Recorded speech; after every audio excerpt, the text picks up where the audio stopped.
Hey, everybody. I am Jerika Dodd, founder and CEO of Your Pharmacy Advocate and executive editor of PharmaSis Magazine. Have you seen the magazine?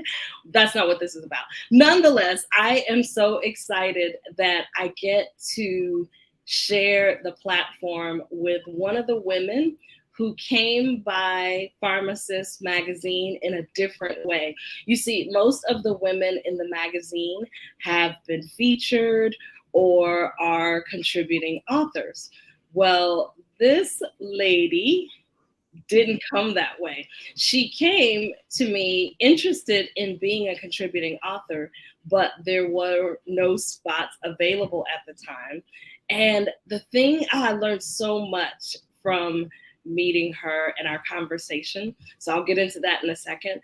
But yeah, I want to introduce you to Dr. Janhavi Punyarthi, who is now a contributing author for PharmaSis Magazine. So welcome, welcome, welcome. How are you?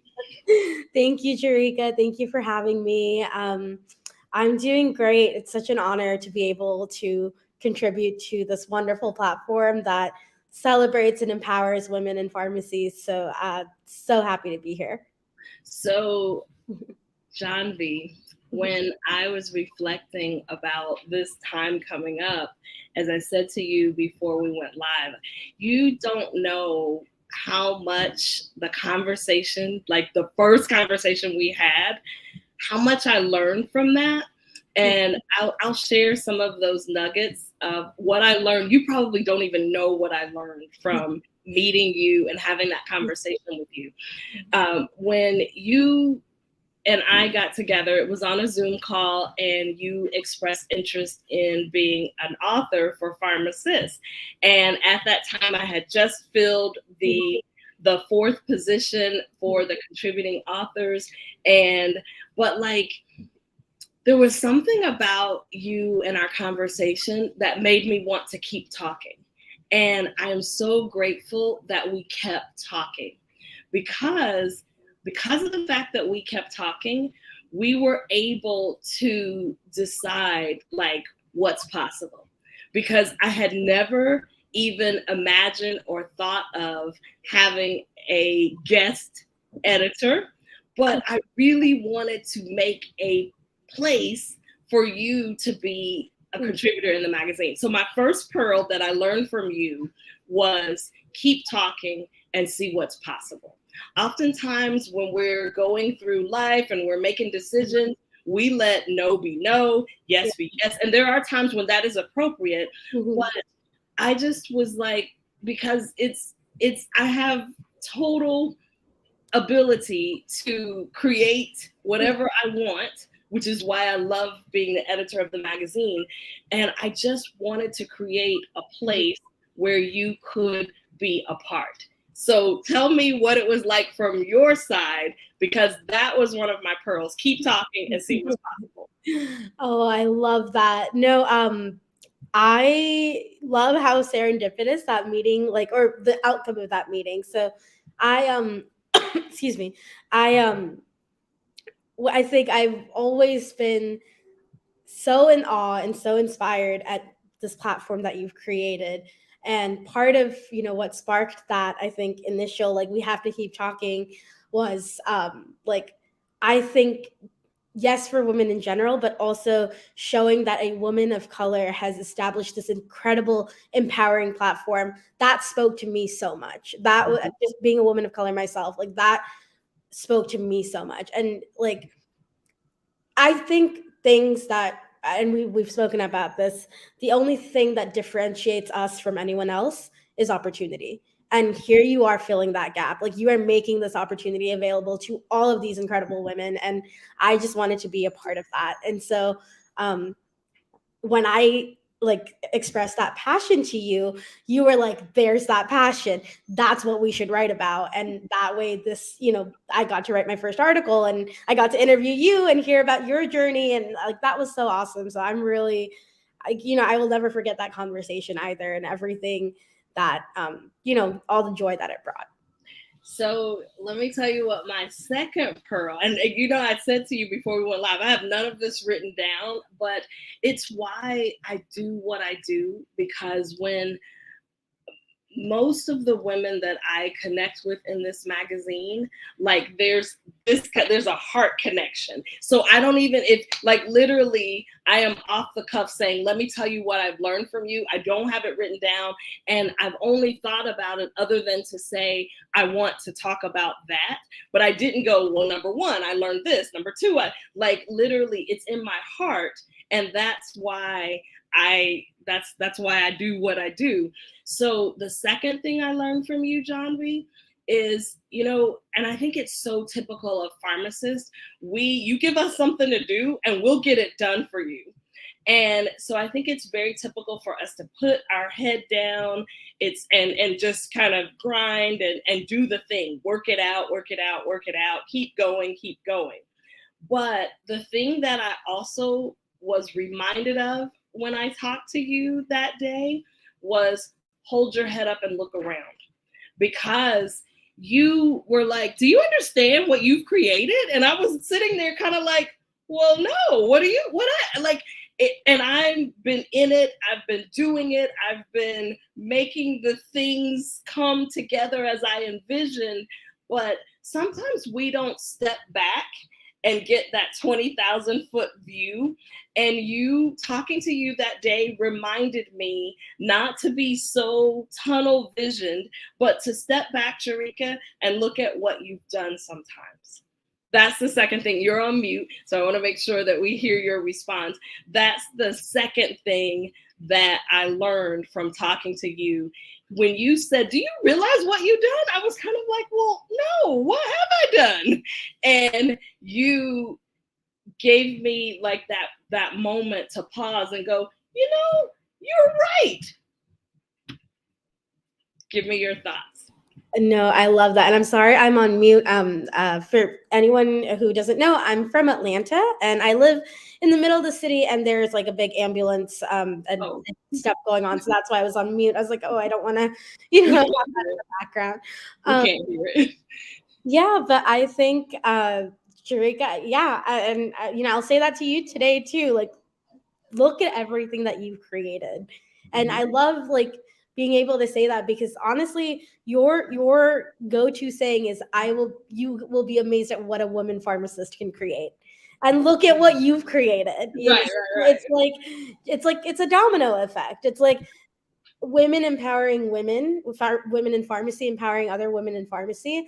That is something that speaks to me very deeply. And so if I'm able to join a group of women that all lift each other up and support each other, like, that's me, like, doing something that I want. It's a dream. And like, I love that. Like, when I've attended your mixers and different Zoom events, like, it's been so great meeting all the different women who've accomplished so much, and just like getting to talk to them, hearing their stories. And I think you've created this wonderful, not just platform, but this wonderful network of women who encourage each other, who support each other, and uplift each other through this journey. And so I think that is incredible. And I'm so thankful and grateful and happy to be a part of it.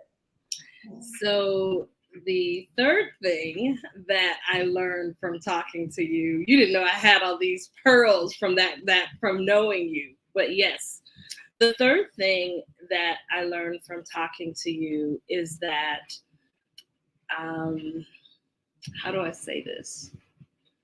The third thing that, I could best say that from talking to you, I was reminded that I have so much to learn, and that every single person I interact with, whether I deem it, because we're really good at making judgments. Oh, that was a good call. That was a bad call. That was a horrible experience. That was a good experience.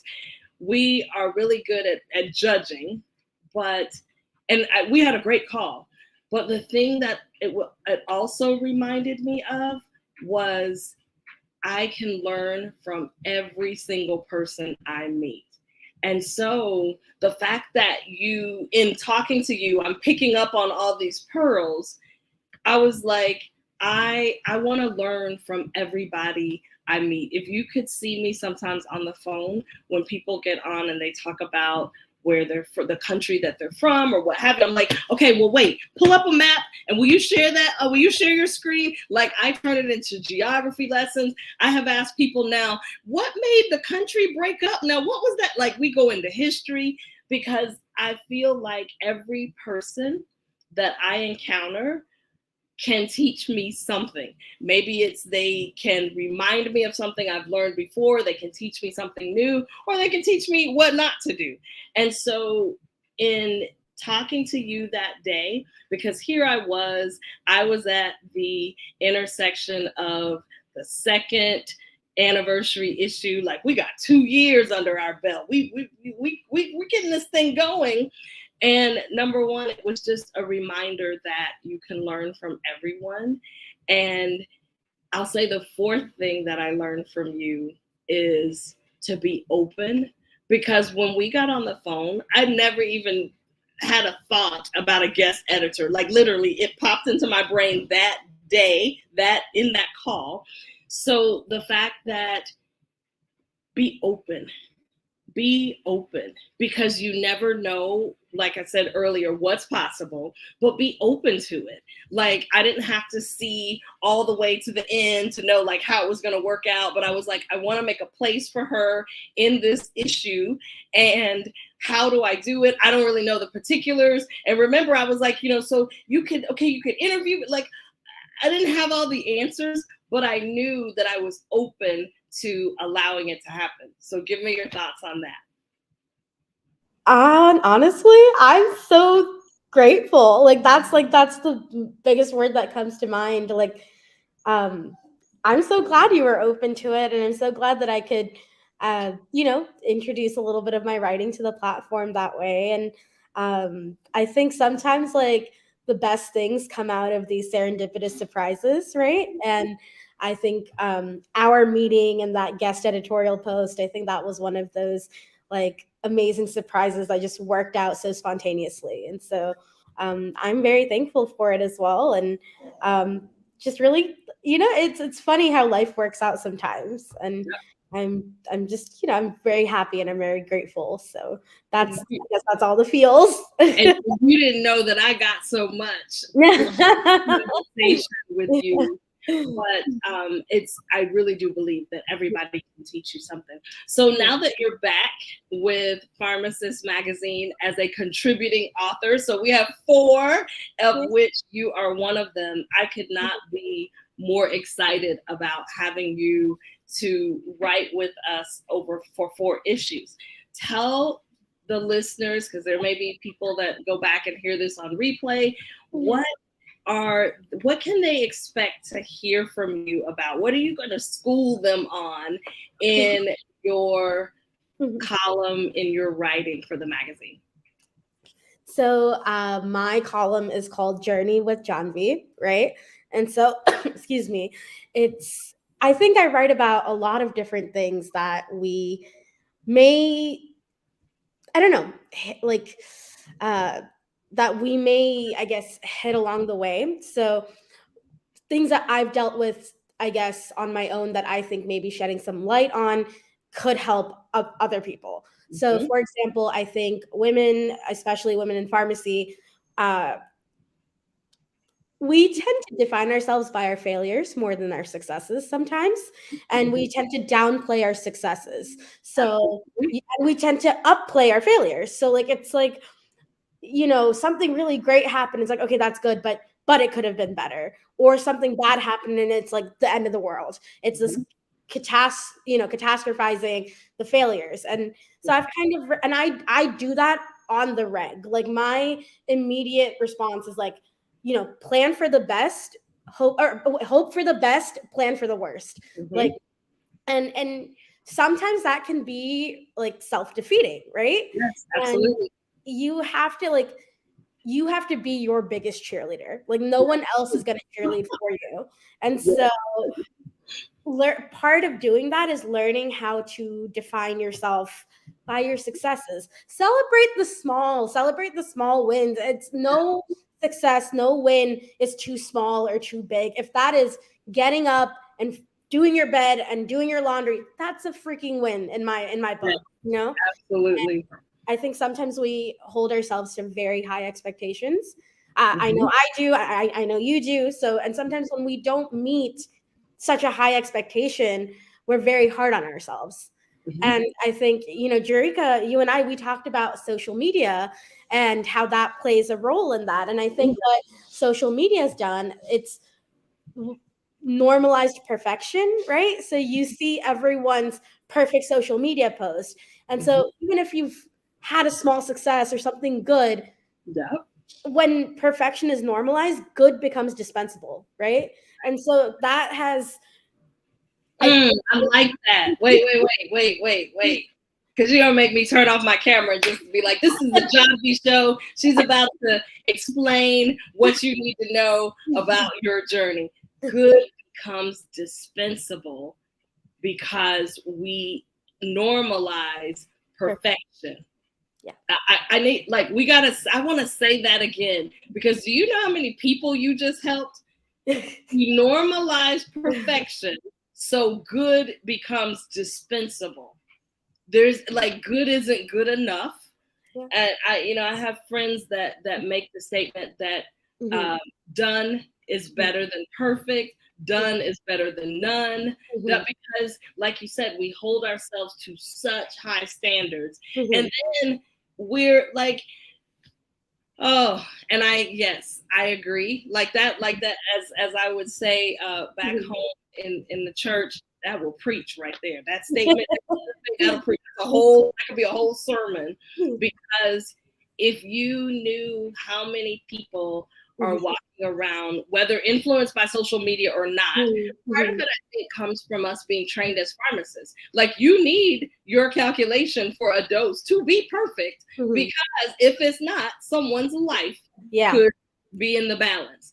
However, when it comes to life, that whole perfection piece just does not. And I think it's so okay to say, you know what, I missed it. You know what, I did better than I thought I did. I did, at least I showed up. Yeah. So oftentimes I say that comparison is the thief of joy, because the comparison game will make you look back at yourself and go, well, and literally, I think that you have to build that mental muscle to be like, stop it. Like, stop yourself, because I can't. It's kind of like people who ask me the question, well, how do I not be fearful? Well, I can't tell you that fear is not going to come. But when it does, are you trained to respond to it and go, nope, yep, I feel the fear, but I'm going to do it anyway. Yeah. So with regard to the whole, oh my gosh, I got to say it one more time. Perfection becomes the standard or the normal, which makes good dispensable. Yeah. So you just helped a lot of people. So everybody who's listening to this, either live or on replay, there's no need for perfection. And it is so okay to win some and lose some. Like, we say that to kids when they're growing up and they're playing sports. Well, you win some, you lose some, but somehow the stakes change when we're in life and we're like, oh my gosh, I can't lose any. I think you have to lose to win. Like, there's no one who's gotten to, this point in their life or whatever X point in their life without experiencing some type of failure. It's how you define that failure. It's how you define that success. And there's a saying, what, failure is the stepping stone to success. And that's how you got to look at it. And I think a lot of times we, like women, we tend to really define ourselves and overhype that failure. And so what my first piece was focusing on learning to celebrate those small successes, learning to stop saying, but. Like, we say, that was good, but blah, blah, blah. No, stop. Take that but out. Like, that was good, period. Done. Like, even when people give us compliments, how often, or if someone says, you know what, I love that blouse that you're wearing, we go, oh yeah, thanks, but I just pulled this out of the back of the closet, or hey, I just threw this on, or like, we find some way to diminish the fact that someone paid us a compliment instead of saying thank you. Like, I really do appreciate that. I mean, like, they didn't ask for the backstory that you got it from the bottom of the hamper and it was all wrinkled. They literally are saying, I like your blouse. Or I love that color that you're wearing. Yeah. We're so quick to say, oh, this whole thing. Yeah. It's so unfortunate because, which, it leads me right back to, that's what the purpose of this magazine is to celebrate women in pharmacy for not necessarily what we do. Yeah, we are all doers, but just for being who you are and recognizing your story, your journey. So I love that when you made a decision on what to share with people, you're like, let me share a part of my journey. And I think that it's one of the most powerful, I say oftentimes that pharmacists look for tools, tips, tactics, strategies, hints, secrets, algorithms, anything that we can to do the thing. If I could just find out what that thing, that formula is, then I could do it. And I'm like, yeah, but there's another but. Yeah, how about just showing up and being who you are? And it's okay with the blemishes, with the good parts, with the not so good parts, with the things that people don't see, the things that your best friends know, like all of that, you are okay. And it's not tied to your output. It's not, if the magazine closed its doors tomorrow, I am still enough. Oh, I think that's going to be my third piece, Jerika. I think I'm going to write about like knowing your self-worth, or just like, I am enough, period. Right. Because without all the other things, that's not what makes me enough. Yeah. Oh, I love it. That's going to be my third piece. My second piece is on also like the success part, but more. So one, I think I've told you, I'm not sure. One of my biggest dreams, like since I graduated pharmacy school, was to teach. And I finally got that chance this previous year so I work for a startup. I'm director of brand development and marketing. And I got to decide, or I got to design a course, an APPE course, looking at business development and marketing in the health tech startup space. And so that's like super new, super novel for student pharmacists. Not a lot of people know about entrepreneurship in pharmacy, or at least innovative entrepreneurship in pharmacy, the startup game, all of that. And so kind of teaching students, what's how do you target a healthcare audience? How do you ensure success? And that got me thinking, how do you ensure student success?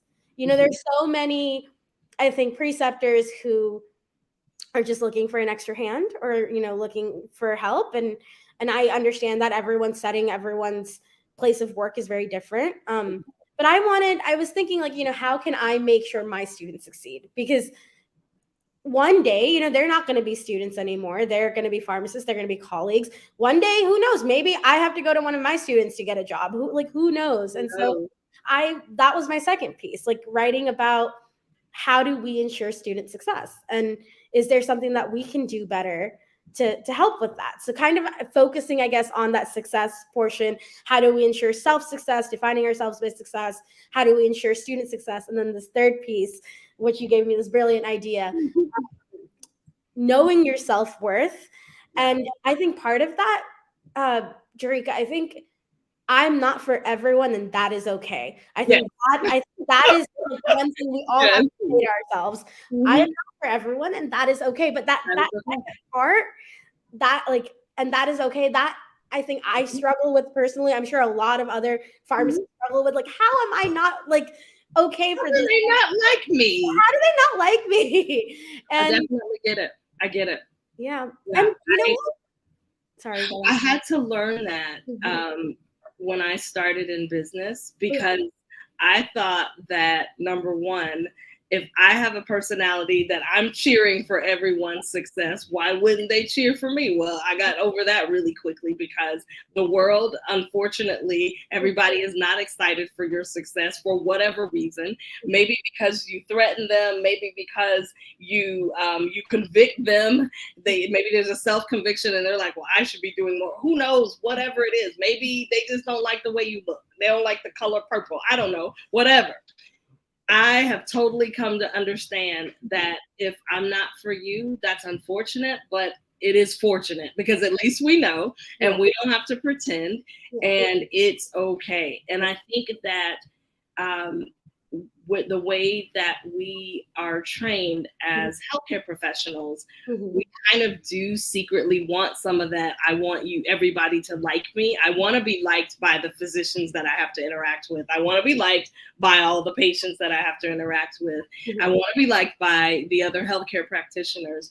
And that doesn't always happen. Either not being respected for what you bring, not being respected for who you are. We talked about being women of color earlier in our talk. And yes, it is so okay if everybody does, because you will die trying to get the whole world to like you. The other thing you said that I thought was really profound, and I mentioned to you before we went live that I also teach pharmacy technicians.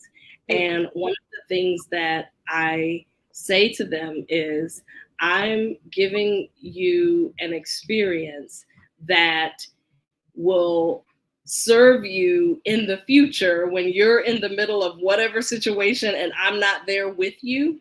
But my goal is to equip you with tools, with awareness, so that you can respond in a professional manner, so that you can solve whatever problem. I can't think of all the problems that are going to come up for you, but I want to ensure your success, that you've gotten as much as you possibly could get from this stage of your training to go out and do what's needed of you in the healthcare field. So I totally agree. I know we share that teacher heart desire of wanting to teach. And I think there's so many ways to do it that I love being in this part of my career, that I'm doing more teaching, coaching, what have you. So yes, I co-sign all the things that you were saying. No, I love that. I do. And I think anyone who is lucky enough to have you as their coach or their teacher is so blessed as well. Thank you. They don't feel like it in the moment sometimes. They're like, I think one of the things, maybe, I don't know, maybe this is just my opinion. I try to be as encouraging as possible with my students. And I think you are very encouraging as well with your audience. And I think maybe back in the day, pharmacy used to be a little bit more strict, a little bit more like hierarchy things were involved. And that's why I wanted to write that article on student success, that, we should be geared towards our student success in a very encouraging and motivating way, and rather than being punitive or negative, I guess. Yeah. Well, and I do believe that it's also our responsibility. I think that when I think back, I can't believe I've been a pharmacist 24 years, but when I think back, over my educational journey, my residency, the first job that I had, when I think about the people who were placed along the way and who contributed to my learning, who contributed to my growing, I feel like it's nothing short of my responsibility to do the same for other people. So when, I get calls from people who just want to ask me, hey, this is what's going on in my workplace. I'm not really sure, how I should respond. I had a pharmacist call me from a major, big name in the industry. And I promised when I spoke to her that I would never disclose that. And I just remember she was just like, this is happening and I don't know what to do. And I was, saying, well, these are some of the things you can consider. And I just think that the students, especially with the way that pharmacy looks as a profession now, there's this going on and that going on, and lots of change that I surely could not have forecasted, 24 years ago when I entered this profession.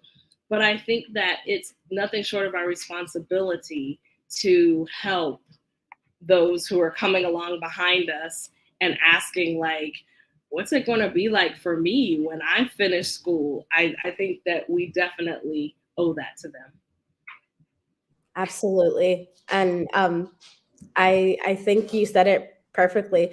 It is our responsibility to help shape, I think, the minds of pharmacists who will follow, right, in our footsteps. And it does.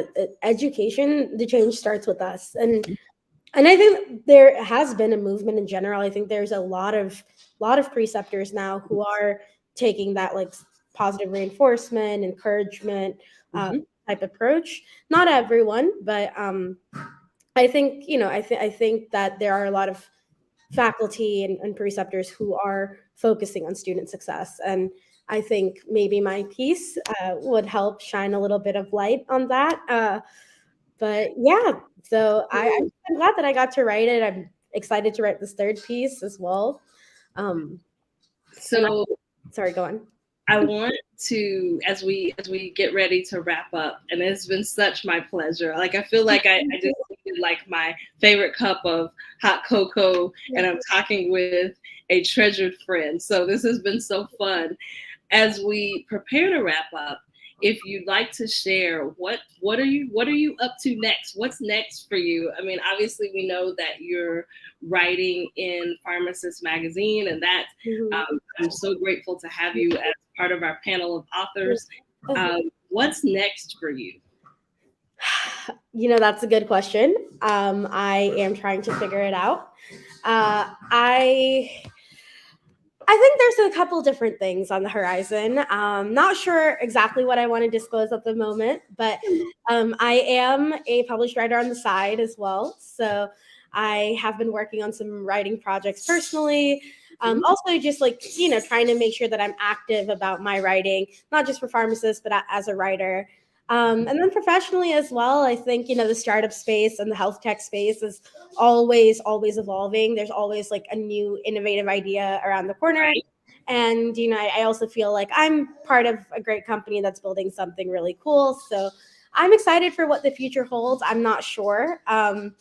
I think that what I'm trying to do right now is learn as much as possible. I'm still, beginning of my career, right? Like 3 years out of school, and I'm trying to learn as much as I can, and I'm trying to, I guess, play to my likes. So like, I love teaching, and I pushed for that, and I got to design this incredible course. And so maybe education is where the next step is. I don't know. Maybe continuing down the current path that I am, maybe that's the current step. I don't know. I'm just trying to absorb as much as I can. I think we're at like a really great precipice right now in terms of pharmacy and innovation. So I'm just super excited to see how our field evolves and how we as pharmacists evolve along with it. And I think one of the things that I take from your response is that we have options. Yes. And so I think that is really a great thing, that even in a profession where a lot is changing and a lot is happening, we have options. Yes. And they're not like options like last ditch effort options. They're, I have an interest in this. I like this. So I love that we have options. And then finally, let me ask you, how can anyone who's listening live or on replay, how can they get in contact with you? Because they're going to want to, I encourage people who see these interviews to make sure that they connect with the women that I'm talking with to continue to build their network. So how can people reach out to you? The best way would be LinkedIn. Okay. Yeah, I think that would be the easiest for everyone. Yeah. Okay. All right. Well, you heard her say it. This is Janhavi Punyarthi, and she is a contributing author with PharmaSis Magazine, and her column is Journey with Janhavi. And you want to follow her, connect with her on LinkedIn, and she is an awesome, awesome lady to know. So I encourage you to meet her, and you will meet one of the kindest. Someone even said that after meeting you in one of my networking mixers. Someone sent me a message, and they were like, "Oh my gosh, I feel like I've known her so long." So that was so sweet that someone met you, and within minutes they were happy that they met you and just, grateful to be following up with you. So you want to meet Dr. Janhavi Punyarthi and get to know her. Thank you so much for stopping by our PharmaSis studio. And we love, love, love hearing from you. And we'll be sure to make sure that people know to follow you in the magazine as well. Thank you. Thank you so much, Sharika. Thank you, everyone. You're welcome.